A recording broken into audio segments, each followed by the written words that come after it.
Umat sekalian, khususnya orang tua, suami istri, saya ingin mengingatkan sesuatu apa yang terjadi ketika untuk pertama kali Anda jatuh cinta. Apakah sedih? Apakah sengsara? Apakah exciting? Atau gembira sampai di surga? Bagaimana? Pengalaman saya, dunia ini sempit sekali. Kita punya berdua sudah. Disuruh jemput di bandara jam 3, jam 2 pagi, jam 2 sore, jam 10 tunggu di sana. Kenapa? Karena begitu gembira. Dan perayaan Maria Bunda Allah adalah perayaan cinta yang menjelma dalam wujud manusia. Kalau cinta yang demikian dimiliki oleh semua orang Katolik, maka tidak akan ada peperangan, perselisihan, tidak ada baku maki, tidak ada lagi. Dan Maria sebagai tokoh utama menunjukkan caranya merenungkan apa yang dikatakan para gembala. Dan mengapa merenungkan? Karena gembala ini orang yang tidak sekolah. Secara intelektual mungkin tidak bisa omong juga, tapi mereka bisa menyampaikan sesuatu yang di luar ekspektasi, di luar kemampuan orang yang terdidik. Maka Maria heran, ini bukan karya biasa. Ini ada di balik dalangnya siapa? Nah, makanya merenungkan dan dalam hati dan melaksanakannya. Sehingga untuk merenungkan itu kita pasti ingat adalah pengalaman pertama kali kita jatuh cinta. Pengalaman inilah sebenarnya yang terayakan setiap Ekaristi dirayakan. Sehingga kalau orang pacaran tidak pernah misah, cintanya menjadi cinta nafsu. Tidak akan bertahan lama. Mungkin hari pertama bilang papa mama, hari kedua bilang oma opa, hari ketiga bilang RIP, mati. Ya, cintanya mati sehingga tidak ada punya rasa lagi. Dan bagaimana agar pengalaman cinta yang demikian senantiasa hidup dalam kita di Palasari ini, di Mudika, di WKRI, kelompok doa kerahiman, agar punya semangat yang sama, senantiasa kekuatan yang luar biasa. Saya kerap menceritakan cerita yang mungkin sudah berkali-kali saya ceritakan, namun bagi saya selalu exciting begitu ya, menyenangkan sekali. Hiduplah seorang putri yang sangat cantik. Dia normal, digandrungi ada banyak pemuda, tapi dia tidak pernah memilih satu pun di antara mereka. Kemudian dalam suatu musibah, sang putri yang cantik ini menjadi buta.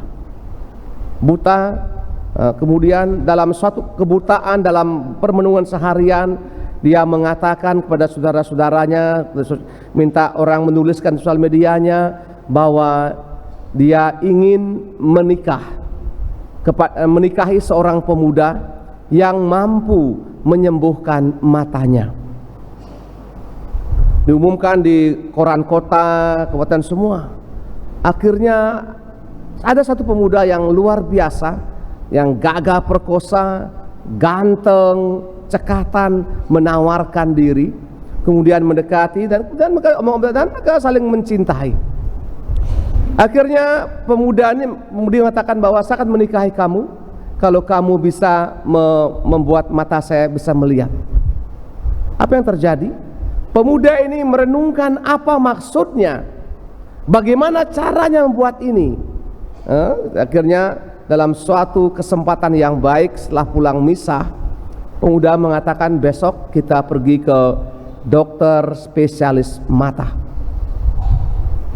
Sang pemuda ini di luar ekspektasi dugaan, dia mendonorkan kedua matanya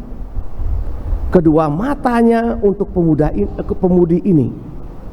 Dalam satu proses yang luar biasa rumit, akhirnya sang pemudi yang cantik ini bisa melihat. Ketika dia bisa melihat dan dia melihat pemuda yang pacarnya buta, Apa yang terjadi? Dengan pongah dia menolak, dia membatalkan semuanya. Gara pemuda ini buta.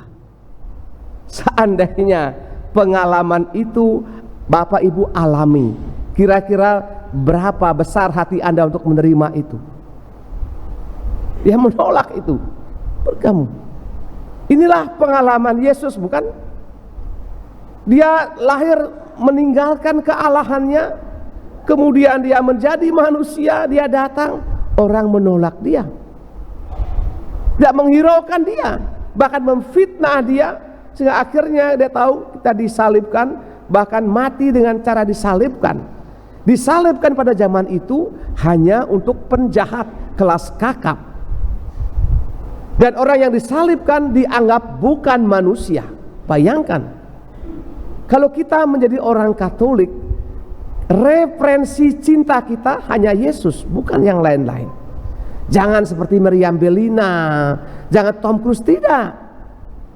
Atau ada anak seminari datang kepada saya, Romo, saya ingin menjadi imam. Kenapa kamu menjadi imam? Karena saya melihat imam A, B, C, D. Kamu keliru, saya bilang. Tidak. Kamu ingin menjadi imam karena melihat dalam diri imam hadir Yesus yang luar biasa. Itu yang benar. Manusianya bisa berdosa, bisa salah, tapi Yesus tidak pernah salah. Dan karena Yesus memungkinkan terjadi hal-hal yang besar. Kerap kali kita mungkin berlaku seperti perempuan yang cantik ini, yang telah diberikan mata, dengan pongahnya menolak cinta itu. Mungkin bentuknya apa? Kita kerap sekali mempunyai rasionalitas yang tinggi, membenarkan tindakan kita demi hal yang tidak baik. Misalnya kita bergadang, saya bergadang, Romo. Kamu ngapain? Main judi, Romo. Kalau kamu kadang bergadang, jujur saya tidak bisa bergadang, Bapak sekalian. Saya bergadang sekali, mati saya.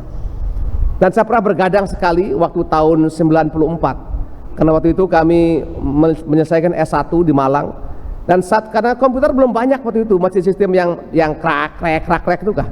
Satu komputer 18 orang. Saya dapat kebagian nomor 18. Itu jam 2 pagi itu. Kami ngeprint 160 halaman. Kuak. Tapi akhirnya rampung juga sih.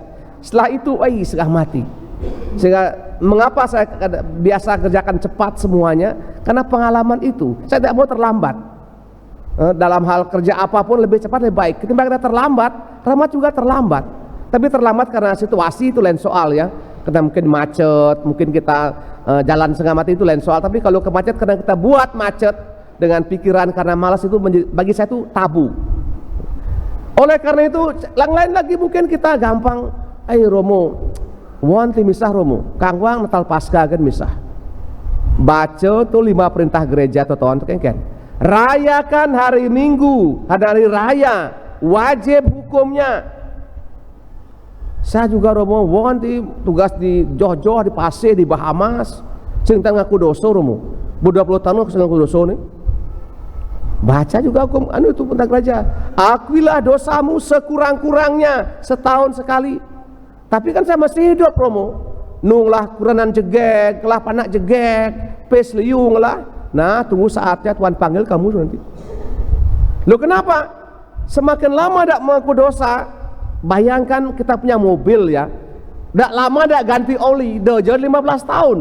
Tahun kan, mesin bisa caket semua bukan?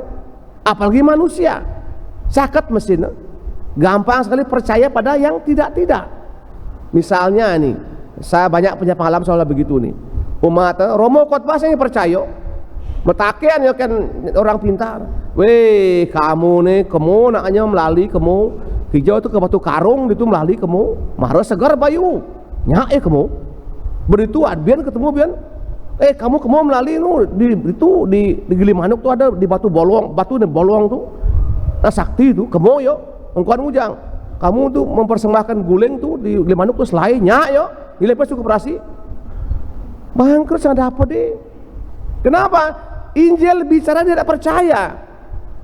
Orang Katolik punya satu orientasi, yakni Yesus yang kita tahu dari kitab suci. Sehingga mengapa Injil terjemahkan dalam bahasa Indonesia, dalam bahasa Bali dan sebagainya, supaya kita bisa mengerti. Karena kitab suci adalah sabda Allah dalam bahasa manusia.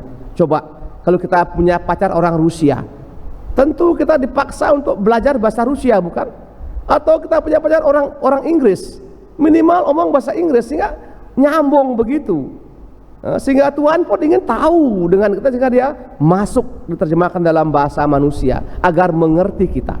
Semoga pengalaman gadis cantik yang buta kemudian melihat, menolak, tidak terjadi di Palasari ini. Kita gampang tidak misa hari raya, hari Minggu.